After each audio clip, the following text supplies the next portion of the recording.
Good afternoon, ladies and gentlemen. And it's also an opportunity to welcome you on behalf of MPOC to this auspicious event. The challenge this afternoon is to talk a little bit on health challenges for the global oils and fats industry.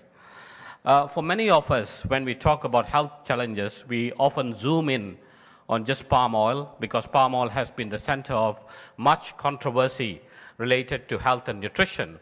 But in reality, if you take a deeper look into the issues that are apparent, it seems to perforate throughout the oils and fats industry. One of the better ways to look at it would be to look at the WHO, the World Health Organization, the FAO dietary guidelines that have focused on prescribing what they call as optimum nutrition and optimum fat intake for the global population.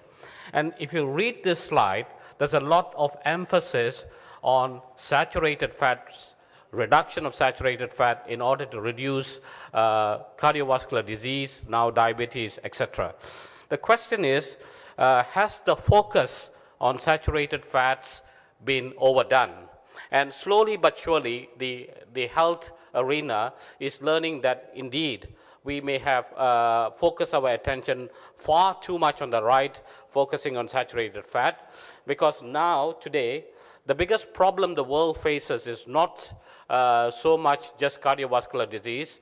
It's a growing population, not just as a population explosion, that each and every one of us are putting on more tummy weight than we would care to hold in our bellies. So this is becoming a big issue, and the consumer perceives that fat is fat. The analogy fat is fat does not really apply in nutrition, because if you're looking at obesity trends, fat is not always implicated in the size of the individual.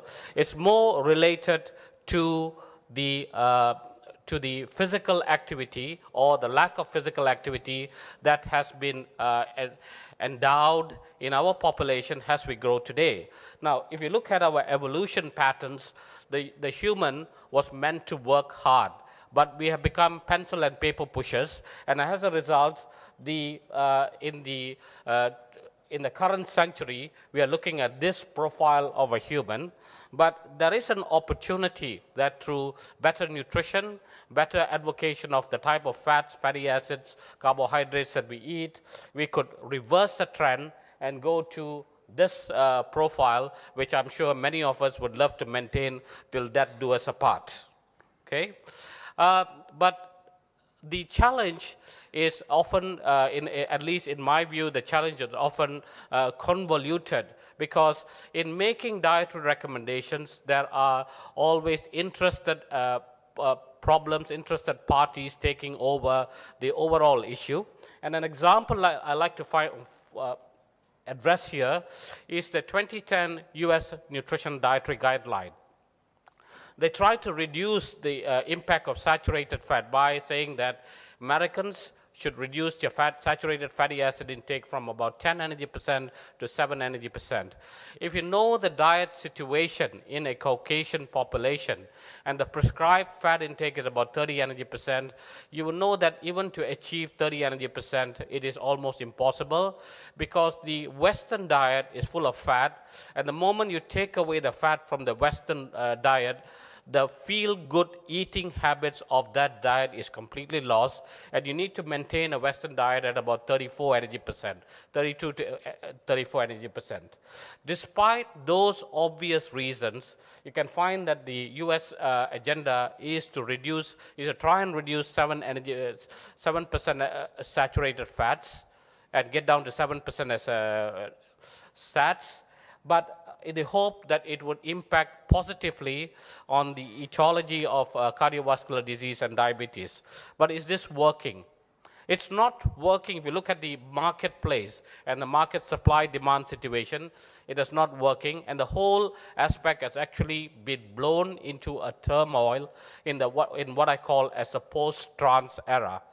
Now, the definition of what we call as a healthy fat has shifted, because in the current season, we say that if you are talking about healthy fat, the primary goal is to reduce or get rid of trans fat completely. And then as a secondary objective, you reduce saturated fat, and in the process, you would probably end up increasing polyunsaturated and monounsaturated fat intake. But new data has shown that this may not all work, and this is the classical data from the Harvard research group that shows that trans fat indeed have been long associated with increased risk for cardiovascular disease, now diabetes, now obesity, and you need to get rid of this from the human food chain. And how did American industry, it's always good because when you talk about fat, America becomes a focus because they are the prime movers in the health arena and fat. Now, a number of institutions, business institutions in the US move rapidly or pretended to move rapidly towards replacing trans fatty acids. The fast food chains, starting with KFC, Kentucky Fried Chicken, McDonald's, and even Starbucks, the coffee maker, were in the limelight because they wanted to show to their consumer that they were health conscious, and they needed to show to the consumer that they were providing a more healthy diet. Now, if you know the US scenario, Crisco used to be made entirely from partially hydrogenated soybean oil, and there was a challenge through ADM, Procter & Gamble, and others who produce Crisco-like products to get rid of such products in the marketplace, and they had to turn to other sources of supply in order to meet this. And again, you see another example of what KFC does and what Starbucks does. But very interestingly, if you're looking for KFC, the holders are Yum Food. If you're looking at Yum Food to dictate this throughout the world, it's not happening. Yum Food or KFC Asia is very comfortable with using palm oil in their formulations, but when you ask them to use palm oil in the American fast food formulations, they wither and shudder at the thought of introducing palm oil into the marketplace. Now, what is happening?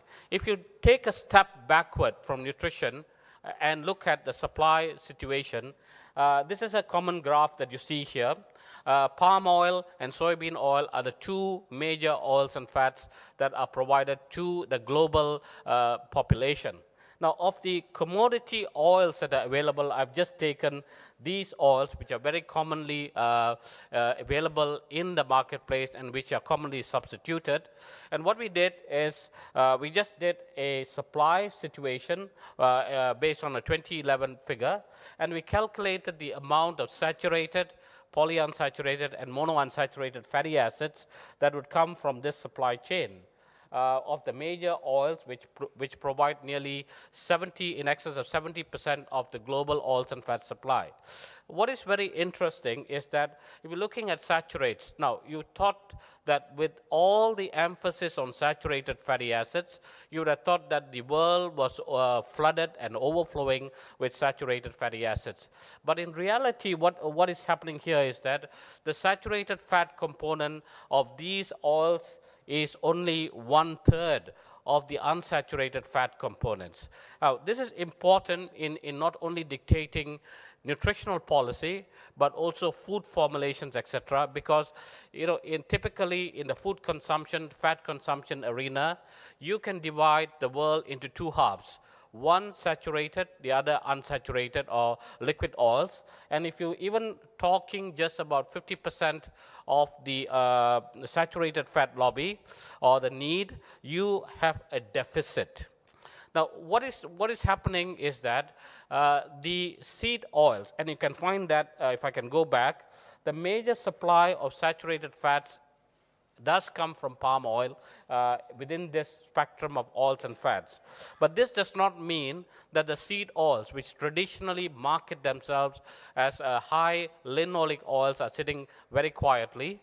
What they are doing is they are doing extensive genetic manipulation in order to introduce a higher saturation level in the traits. If you look at this is the traditional soybean oil, which has got about total saturates about 15%, but their target would be primarily this, this variety, which is called high stearic, and they want to increase the overall saturated fatty acid content in a modified soybean oil to about 35% of the total composition. Now, if they do that, what soybean oil, this new variety of soybean oil will compete with palm oil, for example, in much of the solid fat formulations around the world, which in the post-trans era has been denied to the seed oil. So this is the issue. Now, it's very interesting because if you look at the way the oil seed producers are lobbying, is that while they are ready to go into such things as high stearic acid, remember, stearic acid is a saturated fatty acids. You have to now convince the consumer that although stearic acid is a saturated fatty acid, it is benign, it is good for you, it is neutral. So we're already seeing huge lobbies, not only in the United States, but also in Europe, saying that stearic acid is based on the C18-0 saturated fatty acid, although saturated, is neutral to cholesterol and therefore neutral to risk for heart disease. This is very interesting because from our perspective, from the perspective of palm oil, when we say, can you then label palmitic acid as neutral, they say that is taboo because palmitic acid is known to raise total and LDL cholesterol, which is again disputed scientifically. So now, sitting back does not help. While the trades are going on, what you also find is that the European, specifically the European and the American industry, have found novel ways of introducing or using the lake of unsaturated fatty acids for new product formulations. And what is happening is that if you go anywhere in a food processing unit overseas, you find that they've taken soybean oil, corn oil or rapeseed oil and subjected it to full hydrogenation. And when you full hydrogenation meaning zero trans, high in stearic acid and interesterified, and a whole spectrum of new products that allows these oils and fats to partake in the solid fat market are already in the marketplace, and they form a new threat to the opportunity that has been created by palm oil in the post-trans era. It is not just stearic acid or saturated fat manipulation in the genetic varieties that are becoming a reality. We also find much GM effort, genetic modification efforts, in producing high oleic varieties, such as high oleic sun, high oleic canola, for example. And these are meant to be used in a variety of applications in the baking industry, for example, especially in the frying industry, which is a huge market. Now, the frying industry requires oils that are stable. They don't really want saturated fatty acids in there. They want high monounsaturated varieties, and these varieties would actually fit the paradigm, but so will palm oil. Now, what is happening is that the advent of new GM varieties has triggered a requirement within FDA that foods derived from new crops, that is GM varieties that differ in composition or they have been modified by genetic manipulation, should be specifically labeled. But just last month, the whole thing took a turn for the worse, because if you look at genetically modified oils or fats, the NGOs who fight palm oil and say we are not sustainable also fight the GM oils because they do not allow the sustainability certification to be offered to genetically modified oils. This is reality. So you find soybean oil, for example, going the other way, suggesting that they are responsibly produced. Now, what has happened just last month is that this was a Monsanto corn that was fed to a group of laboratory mice, and the results were phenomenally expressive, because if you look at the photos that were of the animals that were published in the journal, as well as the photos that are making its way into the net, what you see is that feeding GMO corn to these animals resulted in a significant increase in tumor load in these animals. It also reduced the lifespan of the animals. So the fear now has become, what would it do to humans? And we are seeing at a same time what I call as what has been touted as California's Proposition 37, which is requiring the labeling of genetically modified fats. Now, these obviously are going to place a constraint on the genetic modification, genetically modified oils, making a major impact in the marketplace. And this is something that we should wait and see. Now, while doing this, there was also a curious analogy. If you look at what is now stated to be the gold standard in the edible oil industry, we always cite olive oil. Olive oil, nothing could be better than olive oil.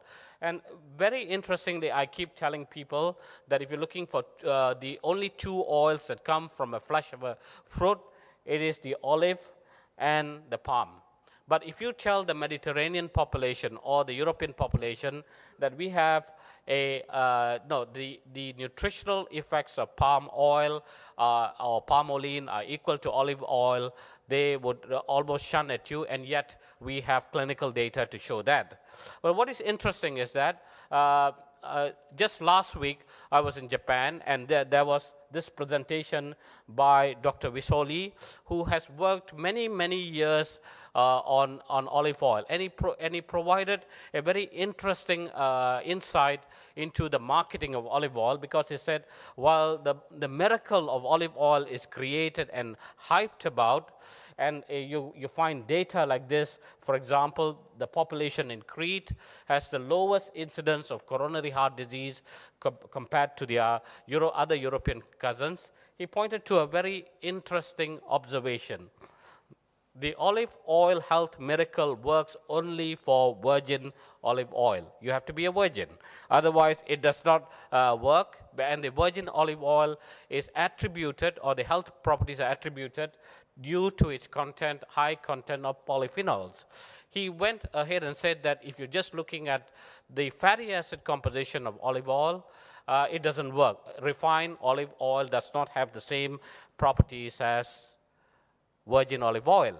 And that triggered interest, at least in my thoughts, because we already had the data to suggest that if you compare palmolene with olive oil, and this now, if I trace back the history, these were done with refined olive oil and refined palm oil. And we ended up with identical nutritional outcomes, typical of what Dr. Visoli from France indicated at the recent Japan meeting. So very curious. But the curiosity goes a bit further, because what has happened is that a research team at MPOB, led by Dr. Rabi and Tan Yuai, who are actually here, stumbled on the fact that the palm fruit can now become one of the richest sources of polyphenols. And the challenge here, there's a lot of hype and a lot of science that has come out of it. The challenge here would be to make refined palm oil the equivalent of virgin olive oil by adding back the polyphenols at some time. But this is an opportunity that needs to be created as we go along. Now, the other miracle that has beaten science is, so that you know that science is not always your companion in marketing. If you do a proper hype and a PR activity or advertising activity, you would get away. Now, if you look at where coconut oil sits, coconut oil is one of those oils I call super saturated. It's got 85% or 80 to 85% of its composition as saturated fatty acids. If you prescribe to the saturated fat hypothesis, coconut oil should be a no-no in our diet. But what's happened is that if you look at the way coconut oil, through the advent of virgin coconut oil, has made great inroads, is that they call it the new miracle, coconut oil.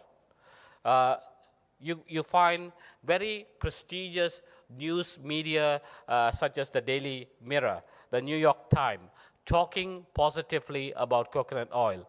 Now, when we try and get a similar message to these same media about palm oil, they would not receive it. So you need drivers, you need patrons, even in the scientific and advertising world, to push your product. And surprisingly for coconut oil, what strikes you is that one of the patrons is now Dr. Alice Lichtenstein, who's one of the gurus of fatty acid metabolism in the United States. And I say that it doesn't work because we have comparative data, coconut versus palm, and at least in the clinical studies that have been done and published, they indicate that coconut oil is worse than palm oil for its cholesterolic effects, and yet you get away with miracles like this. So marketing of your oil needs a lot more than science, and nowhere is this more amplified than what we are seeing in France very recently. Now, this was an impact analysis that was undertaken out of MPOC and our European partners to look at what the European population perceived palm oil as. Now, if you ask what is a good product in terms of human health and total health, palm oil was scored very low. And again, you see the score of palm oil. If you say what is a bad product for human health, the Europeans seem to think that palm oil is bad, and you can see even they now think that coconut oil, which is more saturated than palm oil, is a better option than palm oil. So this kind of marketing drains your ability to hit the market, make a profit out of this system. And what we are seeing in France currently is a huge anti-palm oil campaign. On the labels of many of the food products, you get labeling of no palm oil. Now, the no palm oil labels are being retrospectively used by the French retailers, the French producers, has a marketing gimmick. So the consumer feels, given this kind of consumer perception, the consumer feels that a no palm oil label on the food products means it is a healthy product, and you find that there's a huge proliferation of such products in the French marketplace, and this is driving the market nuts. But it's helping the no palm oil lobby gain a temporary foothold in the market, which needs to be corrected. But don't go away thinking that this perception is only inherent in a European population. We happen to do a perception survey in Myanmar. To us, Myanmar is a new and growing market, and you'll be surprised. Just look at this. The ones highlighted. Why do the Myanmaris or the Burmese buy palm oil? Because it's cheap and affordable, but they have some negative connotations attached to palm oil. They say it's fattening, although it doesn't fatten. They say it's not the healthiest product. So the health imaging of your product needs to be enhanced, and that can only be done by more critical work. Now, for example, just to conclude, we say that in the US, we have been highly successful. We have displaced partial hydrogenated fats, and we have replaced that with nearly about 1 to 1.2 billion tons of palm oil. But don't go home thinking that the battle is won, because we see undercurrents in the form of new labels. We see new movement trying to displace palm oil, and US fast food giants are actively experimenting with high oleic varieties as a frying medium, even when we tell them that the palm olein that we produce has got a better stability, better frying characteristics. Technical information alone does not sell in many markets. You have to hype it out with a significant amount of promotional effort, advertising campaign, and if you like, brainwashing of the consumer as well. But the bottom line, ladies and gentlemen, although each oil or fat may have its pros and cons, what rests, and this was stated many years ago, nearly about in 2004, by a retiring scientist from USDA. He figured that the world would do best by getting the two major oils, soybean oil and palm oil, to not compete with each other, but to complement each other. It's very frustrating for people like me to look at it. He stated this in 2004. We knew that well before, and we're coming into 2012, going into 2013. This statement still holds true. So, ladies and gentlemen, there's a lot of issues out in the oils and fats arena. If you're trying to market not only palm oil, but most oils and fats, you have to deal with a whole spectrum of claims, disputes, etc. So I hope it just gives you an insight on the challenges of marketing oils and fats, especially to the global consumer. Thank you very much.